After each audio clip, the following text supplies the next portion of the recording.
3 నెలల అన్ సీజన్ కి సాలిడ్ గా ఎండ్ కార్డు వేసి అల్టిమేట్ కలెక్షన్లతో బాక్సాఫీస్ ను ఓ రేంజ్ లో షేక్ చేస్తూ దూసుకుపోతూ ఉన్న రెబల్ స్టార్ ప్రభాస్ నటించిన లేటెస్ట్ మూవీ కల్కి 12వ రోజున కొంచెం ఎక్కువగా డ్రాప్ అయినా కానీ ఓవరాల్ గా 12 రోజులు పూర్తయిన తర్వాత తెలుగు రాష్ట్రాలలో 255 కోట్ల రేంజ్ లో గ్రాస్ ను వసూలు చేయగా వరల్డ్ వైడ్ గా 855 కోట్లకు పైగా గ్రాస్ ను అందుకుంది. ఇక 13వ రోజున సినిమా బాక్సాఫీస్ దగ్గర ఓవరాల్ గా మరోసారి వర్కింగ్ డే వలన డ్రాప్స్ కనిపిస్తూ ఉన్నప్పటికీ తెలుగు రాష్ట్రాలలో 2 కోట్లకు పైగా గ్రాస్ అందుకునే అవకాశం కనిపిస్తూ ఉంది సినిమాకు.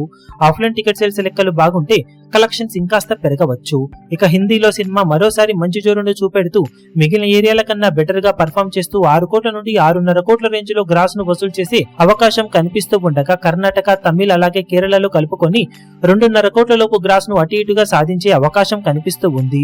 ఇక ఓవర్సీస్ లో సినిమా 3 కోట్ల నుండి 3.5 కోట్ల లోపు గ్రాస్ ను అందుకునే అవకాశం కనిపిస్తూ ఉండగా వరల్డ్ వైడ్ గా 13వ రోజు ఇప్పుడు 14 కోట్లకు అటు ఇటుగా గ్రాస్ ను సినిమా సొంతం చేసుకునే ఛాన్సెస్ అయితే ఉన్నాయని చెప్పాలి.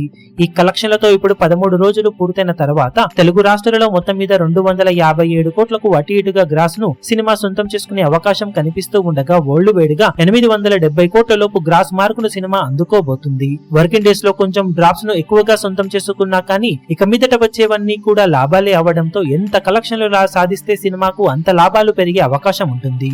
ఓవరాల్ గా చూసుకుంటే అన్ సీజన్ లో పెద్దగా ప్రమోషన్స్ లేకుండా, ఫెస్టివల్స్ కూడా ఏమీ లేకుండా బాక్సాఫీస్ ను ఓ రేంజ్ లో ఊచకొత్తకొస్తూ కల్కి మూవీ దూసుకుపోతూ ఉంది. ఇక సినిమా మొత్తం మీద 13 రోజుల్లో టోటల్ ఏరియాల వారీగా సాధించే కలెక్షన్ల వివరాలు ఏ విధంగా ఉంటాయో చూడాలి. ఇప్పుడు ఈ వీడియో మీకు నచ్చినట్లయితే లైక్ చేయండి, షేర్ చేయండి, ఛానల్ ను సబ్స్క్రైబ్ చేయడం మాత్రం మరవకండి. ఏ చిన్న అప్డేట్ ను మిస్ అవ్వకూడదు అనుకుంటే బెల్ ఐకాన్ ను ప్రెస్ చేయండి.